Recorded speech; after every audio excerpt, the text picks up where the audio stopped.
Hello, and welcome to round 2 of the Parenting Roundabout podcast for the week of January 30th. I'm Catherine Haleko, and I'm here with Terry Morrow. Hello. Usually on this podcast, we talk about parenting issues, but once a week, Terry and I like to get together to discuss TV, movies, books, and other entertainment topics, because it's nice to talk about something other than parenting for a change.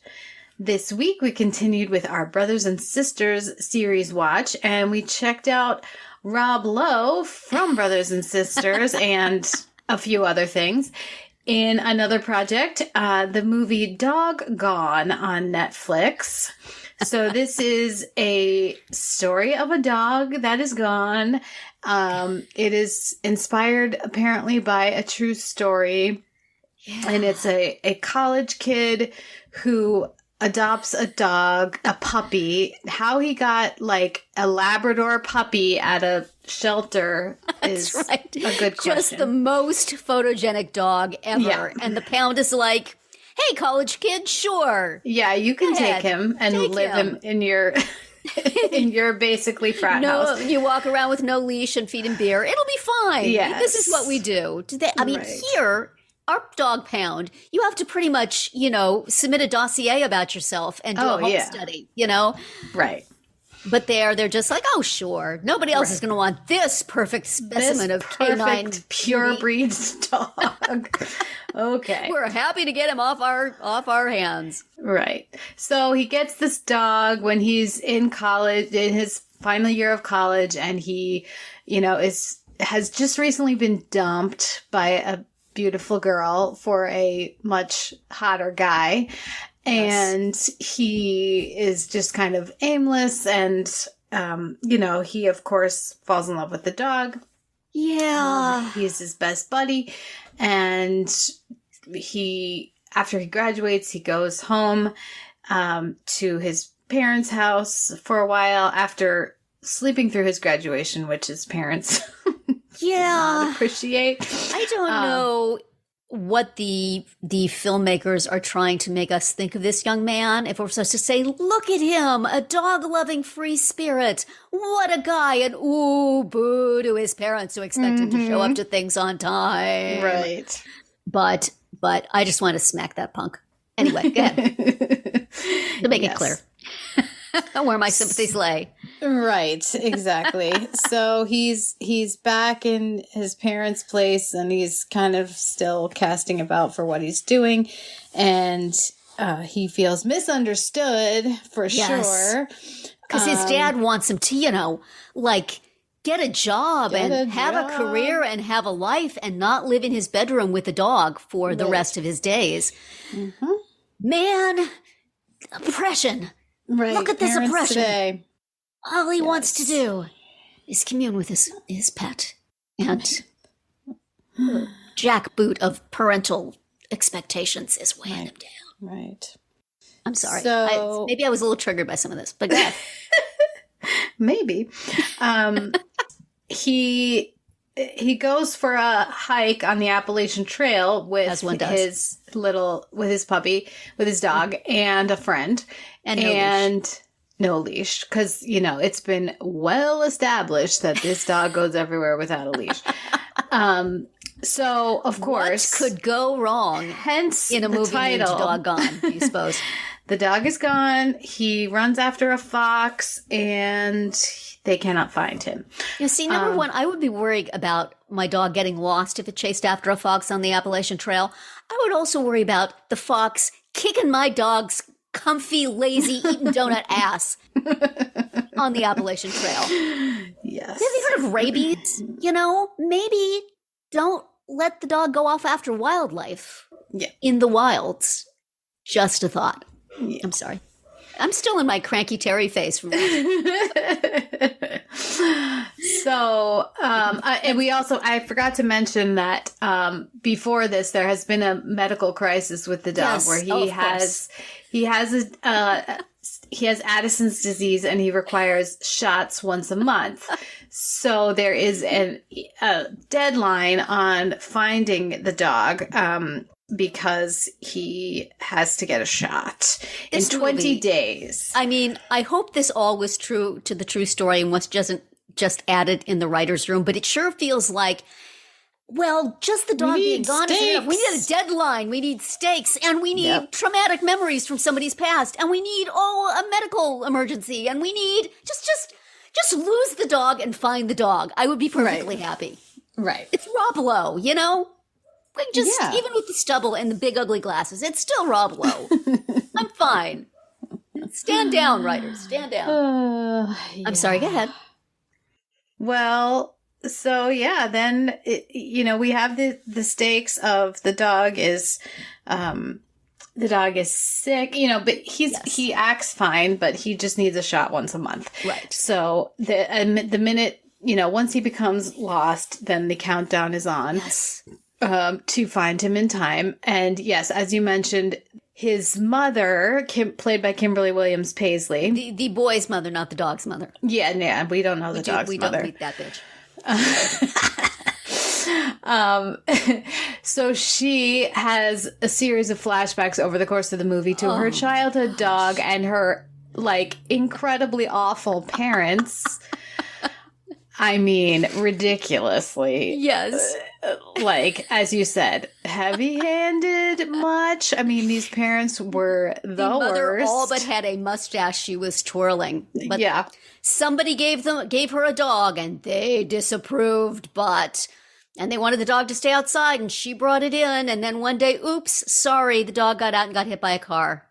They totally took that dog out behind the barn and shot it. The parents totally killed that dog. I will not believe otherwise. Yeah, the parents were pure evil.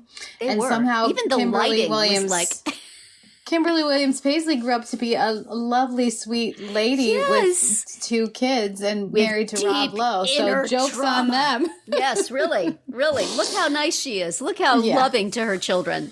And look at her how she beautiful welcomed house. A dog. Yes, really. And good lighting. It's not like the black and white type lighting on the on the flashbacks. How did she not become a serial killer after that? I don't know. Maybe she was feeding the kid class and that's why he got colitis. No. All right. Yeah. So yes, and then so Rob Lowe and his kid go out searching for this dog. His kid, who, by the way, let's just not miss this detail, is named Fielding. Yeah. Mm-hmm. The dad is John, the mom is Ginny, and they name their kid Fielding Marshall. It sounds like a law firm. It does. My take on names like that is if you name the kid that, you can expect them to be a screw up and it will be your fault. What do you give a kid a name like that? What even is that? That's when they come back with it's a family name. Yes. Yeah, well, I mean, that also, this whole thing,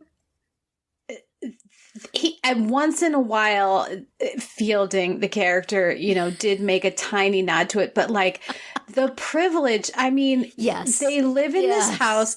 Kimberly Williams, the mom clearly doesn't have a job. The dad has a job that allows him to take Zoom calls by the pool and also to just not work for 3 solid weeks while they go and look for this dog. Because it's all 3 of them, their entire, 24/7 for 20 days while they're looking for this dog. So that was a little hard to take. Yeah. But man, the kid just wants to ditch all that stuff and just go, do nature hikes and right. That is a big. Every time they show that humongous house that these 3 people live in. Yeah. Yeah. Well, and it was 2 until Fielding came back from college. I mean, they could have. Happy he was there. Right. Son, please sleep in a different bedroom every night so we can use this place. Would you like to get more dogs? They could have all they needed was a line or 2, I have a lot of vacation time saved up or whatever. Yes. Just say something to acknowledge the fact that you have a job and you're not doing it. You would think that somewhere there are mercenaries who, for the right amount of money, would go find your dang dog. Don't you think? They get up there with some infrared, it was all technology. About them. Father and son Exactly. bonding. Exactly. Although the father does not notice that the son is in terrible pain for 2 weeks. But they do come to a that I'm proud of you, son moment. So right. And he was hiding the fact that losing he was 3/4 of your intestines. It's fine. Right. He was hiding it. He was hiding it, yeah, but not all that well. Well, I mean, we were there at times when the father wasn't. I'm sorry. Go ahead. Yes. I keep interrupting. No, that's I'm. So yeah, not only do they take all their time, but there's just suddenly a network of people all around the world looking for this dog, sending tips. Your hard-boiled biker who once had a dog named Macaroni. Yeah, this is one of those. We're all the same underneath. We love dogs. The homeless guy with the cart full of statues, he loves dogs. Right. The 98-year-old lady who likes to complain about her neighbor. She loves dogs. The two dangerous characters in the bar do not love dogs. But you know what? All along I was thinking the ugly glasses are on Rob Lowe to make him look less like Rob Lowe and more like just a dad. But what they're really there for is he takes off his glasses and suddenly he is transformed into such a badass that with just one veiled threat, these two guys are, no, sir, I don't want to beat anybody up. No. Yeah. Well, not even a veiled totally in the threat. parking lot with a tire iron, you know? Yeah, exactly. I said, really, he's still just a middle-aged guy with more than that, with two loser kids sitting with him. I think you guys could probably take him. Right. But maybe somewhere deep in their cold piece of coal hearts, they like dogs too. Yeah. Even though they threw away the flyer. Their big act of defiance. They're going to go out to their truck and crumple up the flyer and throw it away. Yeah, we'll show you. We'll show you. We're going to tear down this flyer and crumple it up in a little ball. That's what we're going to do. Oh, my goodness. The world that this film lives in is kind of adorable. But, but you know, you can't help shedding a tear when they are reunited, which of course you knew the whole time they would be. Yes. I also shed a tear when the dog was first sick. Yes. Even though, of course, I knew the dog was going to be fine because he wasn't even gone yet. He was just sick. You knew he had to be well before he could be gone. Right. He had to make a comeback so that he could then disappear. The movie constantly upping the stakes. It's like, everybody's going to know that this dog survived, so we have to kill a different dog just to make it okay. No, you do not. Yeah. And this was like the perfect, we always talk about, okay, if it's this many minutes before the end of the movie, we know it can't be the right dog. So at 20 minutes, they find the wrong dog. Right. But then they find the other dog pretty quickly because we still have to have time for the kid to collapse and almost die. Right. And have the same emergency, put him on a stretcher scene for the kid as we had for the dog earlier. That's right. This movie is very busy. Yes. I mean, we will jerk your tears. We will do it. This is the Hallmark movie. It really is. But for dog people. Kids and dogs, yes, absolutely. Yes. And I don't know if you stayed and watched the credits, but it had pictures of everybody involved in the movie with their dogs. Yeah, that was cute. Which is adorable. And I mean, I didn't hate this movie. I enjoyed watching it, even as I saw it be so incredibly manipulative on top of manipulative on top of manipulative. Oh, my goodness. Oh, yeah. I cried when the people from all over the world were texting her ideas as to how to help this dog with, have a little bit more time before it needed the shot. And it's like, this would not happen. Well, maybe it did happen. I would like to know how much of this is actually what happened and how much of this is. And what if then? Right. And then what if? But probably it did. It was cute how they turned Kimberly Williams, Paisley's character, into suddenly able to use the internet. You give us moms enough motivation, we can do Right. anything. Come on. That's right. That was proven. She was like, she I'm going to print out the phone book. And then next thing you know, she's like, all right, I set up this Twitter account and this Twitter account. And I created a Google Doc. And I'm getting texts from all over the world and I have multiple phone. Yeah. Mm-hmm. You know, it's like, you know, Facebook didn't do it for her. Email, not interested, but finding my kid's dog to replace the dog that I lost as a child. I will do anything for this dog. She would go online. So that's what it takes for some of us. Yeah. Do we think that her dog as a kid was a bridge too far for this movie? It just...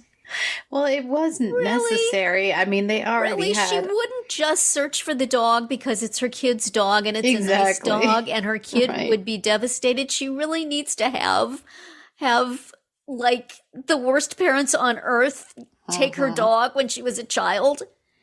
Yeah. I feel like they just twisting the knife a little too much. Yeah. Agreed. You see what you're doing there. Absolutely. Maybe it really was true, but still. Sometimes I remember when I was in fiction writing courses in college, and a lot of the time people would get criticism for their stories being not, just too much. And they said, but that all happened. It all really happened. And some wise professor said, writing fiction is not about writing what really happened. It's about crafting a good story. Yeah. You don't need to include every little thing. Right. Maybe drop that part. I think it made me hate the movie a little bit because all through the movie that dog is going to die. You know there's going to be another flashback in which that dog dies. Yeah. And so even while Gonker, speaking of stupid names, even though Gonker is going to come back and it's going to be fine. Oh, he's a good boy. That dog is dead. That dog has a tick, tick, tick, tick, tick until we get the flashback where that dog meets a horrific and untimely demise. Mm-hmm. It's kind of like it's like a little bummer undertone to what's trying very hard to be a feel-good movie. Right. And just completely unnecessary. I mean, as you said, she can be totally invested in finding the dog because she loves her son and she has grown to love the dog, but that's already been established without... And the dog is sick. And if they don't find the dog, it's going to die. Right. That's and enough. then her own kid is sick. Yes.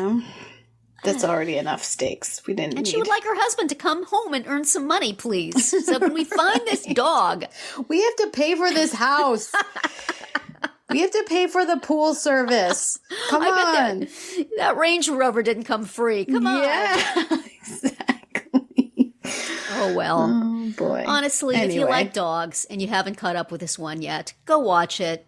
The dog is adorable. The kid is a punk, but he'll come around. He'll be fine. Well, I guess the under the credits they says he's now in, I think, Brazil giving kayak tours. So I kind of still want to smack him, but okay. I would from the beginning. My thought was, I want to see a movie about his best friend. His best friend looks much more interesting. I like that guy. Yes, he was interesting. That? Yeah, let's see what that guy's doing. Other than searching for a dog that he thought he was responsible for, which, honestly, kind of he was. But, well, he wasn't the one that took him everywhere off leash. So. Well, off leash. Yeah. Yeah.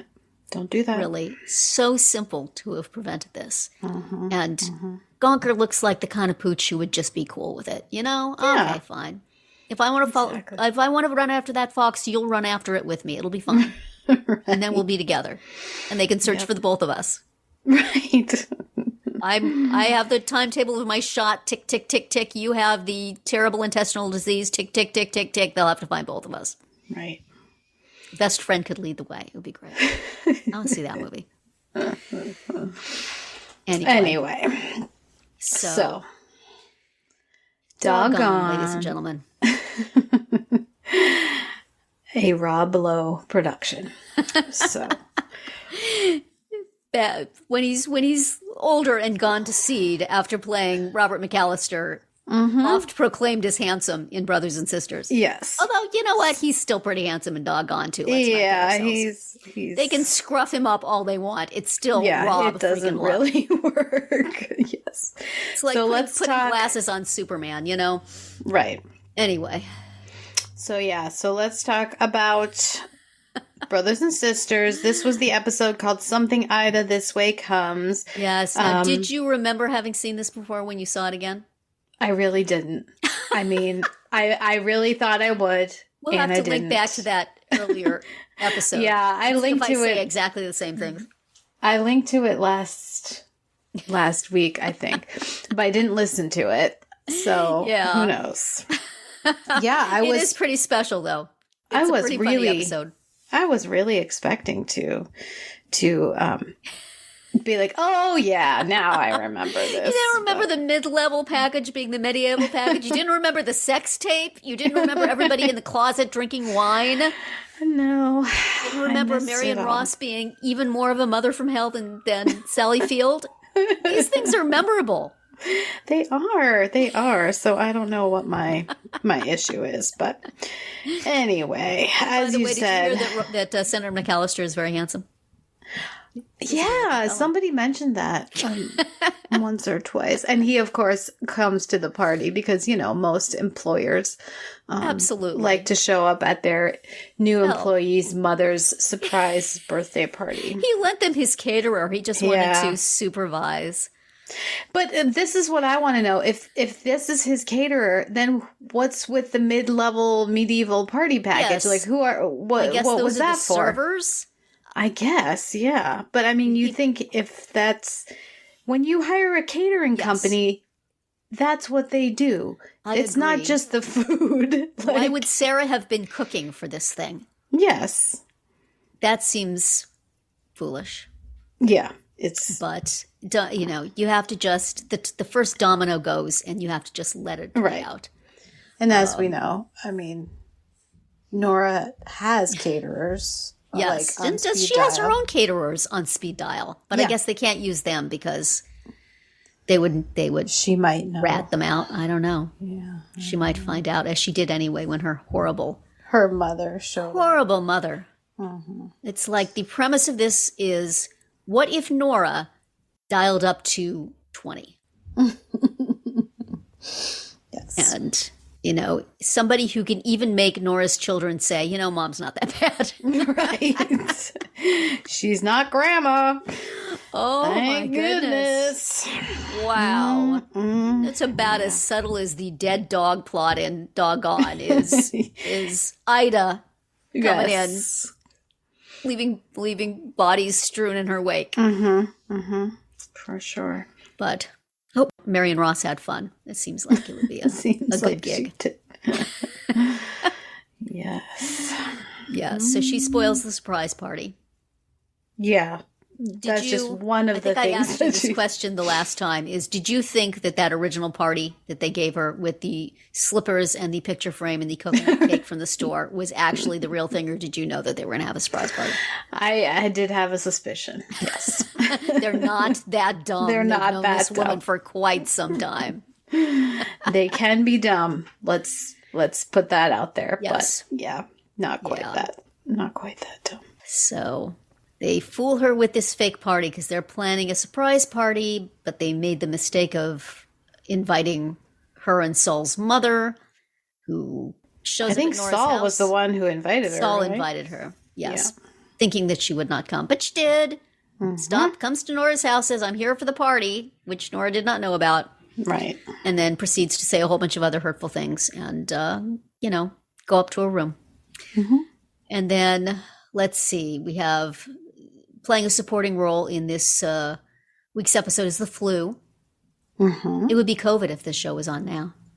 But then it was the flu. And it's the usual, why didn't I get a flu shot? Flu shots don't help you when you're throwing up.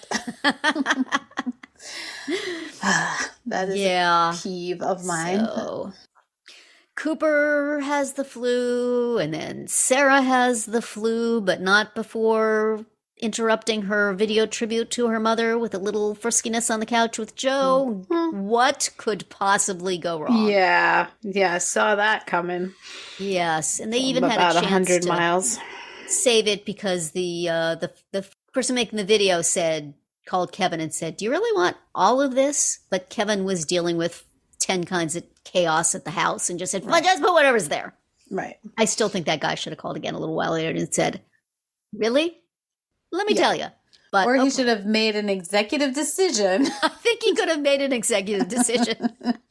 I think it's pretty clear that was unintended. They do not want this. So, yes, of course, their little sexcapades video goes into the middle of the tribute video. Sarah is home, sick with the flu. Joe tries to abort, but you never can at that point. There's no way to get something like that to turn off. Nope. I would have maybe put the TV down on the ground, like, face down, but I'm not sure they could with that one. Yeah, or at least stand in front of it. Mm-hmm. Or, is there a blunt object nearby? Just like bash in the screen, smash possibly? That TV. It's worth it. You will buy Your wife will one. thank you later, man. You are in big trouble. So when Sarah comes later, spreading her flu to everybody, she wonders why everybody's looking at her funny. Uh-huh. Mm-hmm. And so they're getting Justin out of rehab. Like, there are rules for getting somebody out of rehab, apparently. And one of them is, don't take him to one of your family's parties where everybody is drinking wine by the barrel. Mm-hmm. So Tommy has to sign him out and has to tell the family no drinking at this party, which... Yeah, that's not going to go well. Yeah, that's going to work. So they put all the wine in closets. And then Justin jumps out anyway and goes and sees Tyler. I am glad that he finally told Tyler why he had that problem. Right. And, bummer that she has already found somebody else. But let me ask you, that dress she was wearing, do you wear that? Is that a FU dress to somebody that let you go and should be feeling bad about it? Because it was pretty racy for somebody that you're done with, unless you want to make him feel super bad. Right. In which case, when she found out why he went off the wagon, she could have put a napkin over herself or something. Yes. Holy cow. I think I'll order some lobster so I can get a bib. I know. It was enough when she was just sitting there with the chest. And then she stood up and it's like skin tight and short. And I wonder what the costuming thought was on that. And she looks great, but not a very compassionate outfit to wear when she finds out what the actual situation was. I have a jacket here. Put on your jacket, girl. Cover those things up. Anyway. And Justin, of course, he's able to, he's sitting in an establishment with alcohol present when he learns this, but he does well. Then he goes home. Then he finds all of his siblings in the closet sucking down wine. And he is he's like, geez, you guys, you're like, I'm the one in rehab. He's definitely making progress there. He is, yes. He did not ask for a glass, did not wait till they left the closet and then look behind Kitty's shoes to find another bottle. Yeah, yeah. Whereas Saul and Nora searching for the airplane vodka was... Always keep some bottles hidden somewhere is the family motto. Apparently. And let's see. Kevin has words with the senator and Kitty blurts out that the senator also has a gay brother, so... That's when Grandma finds out, because she apparently didn't know. Well, she said to Kevin, "You're not gay, Justin maybe." Right. Oh, dear. And then we did have a continuation of Kevin's thing with whatever it is with Chad, who is, as in the closet as all the walkers were at the party. And doesn't, finally decides that they can go to a restaurant together, but Kevin has the flu. Right. So, flu used as amusing little plot twist many, many times. Oops. And then at the end, Mr. Handsome, probably on his way to go find a lost dog, shows up at their house with some soup and bagel chips. I like soup and bagel chips. He has never come to my door, but yeah, come on. I want some now after seeing that. Honestly, that looked like it's good for what ails you, even if it's not the flu. But and so now Nora likes him. I guess Kevin's going to tolerate him, and it's quite the party. And yes, another reminder too, when you sign a contract for whatever it was that the people were doing who were not cooking but just walking around, right? It's, make sure that it's mid-level and not medieval. That's an easy mistake to make when you're a busy mom like Sarah is. Lots of stuff going on, but you're also like, doesn't she have an MBA? You'd think she could read a contract a little more closely. Right. Or get the lawyer in the family to read the contract, to be in charge of contracts. Any and all contracts must be run by Kevin, please. Yes. Wise plan. And any and all huge parties like this must only be planned by Nora, because she knows what she's doing. She knows how to do this. She can pull it off in one day. That's right. Anytime she feels like it. It's like once her mother blew the surprise, she could have called Sarah and said, hey, I'm taking over.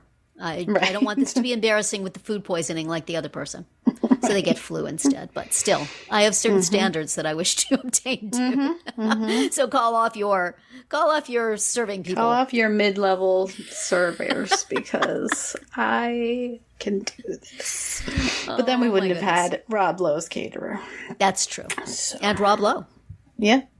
So the senator. As once continue to call him. Very cute shoe analogy being made between Kitty is on a man fast. Did we know she was on a man fast? I mean, it seems like a good idea, but it ain't gonna last very long. No. And so I can't imagine that. She says that since they're in her closet looking at all her shoes, he'd be the next pair of shoes she tried on, were she not on a man fast. And he says when he drops off the soup, when she's ready to go shoe shopping, let me know. So, yeah. He's like the guy from the week before. Just up for some shopping anytime. That's right. Anytime. Yeah. As surely as the doggone is going to get found, Rob Lowe and Senator Callista McAllister and Flockhart. Kitty Walker are going to be a couple. You can count on it. You can bet on it. Or maybe another couple that gets murdered in between just for the trauma. But no, that couple is gonna happen. Right. Well, so shall we talk about what we're going to watch next? Next week. Yes. So speaking of Callista Flockhart's romantic life. That's right. In real life, her partner is Harrison Ford. Yes. And he is in a new show on Apple TV Plus called Shrinking. Stars Jason Segel also, and Harrison Ford plays like his mentor, I guess, and they're seems so from the trailer. Psychiatrists. Yes. Or are they some other kind of therapists or psychologists? Well, whatever. They're people who listen to people tell their problems. Yes. And adventures. Well, it appears, based on my knowledge of the trailer, basically Jason Segel's wife died and he is in kind of a tailspin and not much help to himself or his patients. And then he gets a bright idea. Or his child, yes. And then he gets a bright idea that will be the plot going forward of the sitcom. Right. And that in itself does not impress me much. I don't really know about that plot. However, the producers are Bill Lawrence, whose Cougar I loved, and whose Ted Lasso I liked a lot. Brett Goldstein, who also was a writer for Ted Lasso, and Roy, is this character? Played Roy. Mm-hmm. Played Roy, is also a producer. And Harrison Ford, ladies and gentlemen. I am excited to see me some Harrison Ford in a sitcom. So And it just goes so nicely with our also watching Brothers and Sisters. So we have the lovely couple between our two shows. And I'm going to give it some rope because of the people involved in it, even though story-wise, I don't know. So next week, we'll watch the next Brothers and Sisters, which is called Valentine's Day Massacre. And we will watch the first 2 episodes of Shrinking.